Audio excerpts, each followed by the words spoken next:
Bonjour à tous, aujourd'hui j'inaugure ma nouvelle série. Policière? Mais non, ma série Lumière Sûre, qui vise à vous expliquer le fonctionnement de l'histoire et l'origine de la physique, de la chimie ou de la mécanique.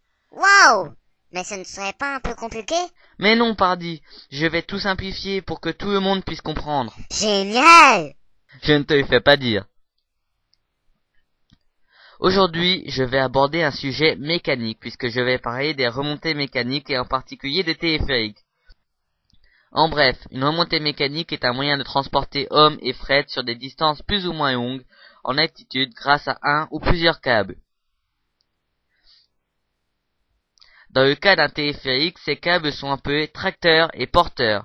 Le câble porteur est solidement ancré de part et d'autre de la ligne. Le câble tracteur est quant à lui libre de se déplacer. Ouais, enfin, pas trop quand même. C'est vrai, le câble tracteur est déjà solidement ancré au chariot et donc à la cabine, et à chaque extrémité de la ligne dans les deux gares. Dans le jargon, gare aval en bas et gare amont en haut. Le câble passe dans un jeu de poulies d'un côté pour le tendre et de l'autre pour le déplacer.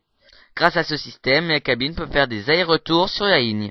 Le principal défaut d'un téléphérique à va-et-vient est le débit, car malgré sa grande vitesse, il ne peut transporter qu'une centaine de personnes par aller-retour. Néanmoins, le téléphérique permet d'accéder à des endroits a priori inaccessibles. Prenons un exemple. Le téléphérique de l'Aiguille du Midi. C'est exact. Qui aurait envie d'y monter à pied depuis Chamonix? Pas grand monde.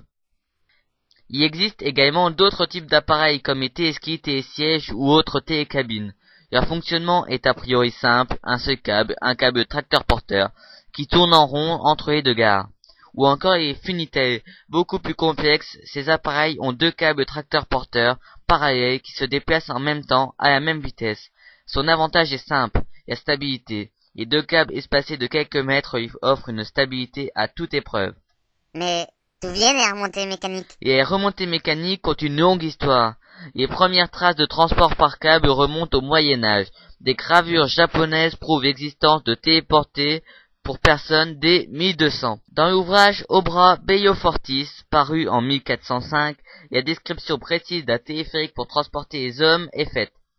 Mais il faut attendre l'invention du câble en acier en 1834 pour que les transports par câble se généralisent.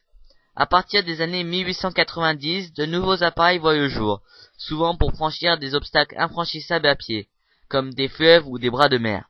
En 1906, William Feldman imagine un ascenseur de montagne. La construction réalisée par la société Von Roll est inaugurée le 24 juillet 1908. La première véritable téléphérique de montagne destinée au transport de voyageurs est née. En 1914, la guerre éclate, mais l'intérêt du téléphérique n'est pas oublié. Les téléphériques sont utilisés de part et d'autre des tranchées pour évacuer les blessés et ravitailler les tranchées. Durant l'entre-deux-guerres, l'ingénieur Louis Zug invente de nouveaux procédés pour franchir de plus grandes distances. À lui seul, il a construit à ce jour plus de téléphériques que n'importe quelle autre marque. Durant la Seconde Guerre mondiale, les téléphériques sont encore une fois mis à contribution, en particulier dans les Alpes, où un moyen de transport rapide était nécessaire pour ravitailler les forts d'altitude. Le fort de la Tura, qui gardait une partie du col du Mont-Cenis, Haute-Maurienne, avait deux téléphériques, un partant du village en contrebas, et un autre, plus vieux, qui s'arrêtait à mi-parcours.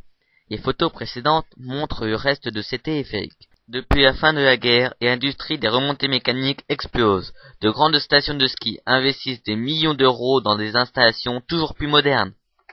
Les transports par câble sont à ce jour les moyens de transport les plus sûrs. Les rares accidents sont dus à des erreurs du passager, garde-corps mal fermés, etc. Les accidents dus au matériel sont exceptionnellement rares. Cette vidéo est terminée. Pour plus d'informations, vous pouvez me contacter à l'adresse pm@n3vision.net. Nous vous rappelons que cette vidéo a un but explicatif simple. Si certains passages n'ont pas été approfondis ou mal expliqués, cela a été voulu afin de simplifier. Au revoir.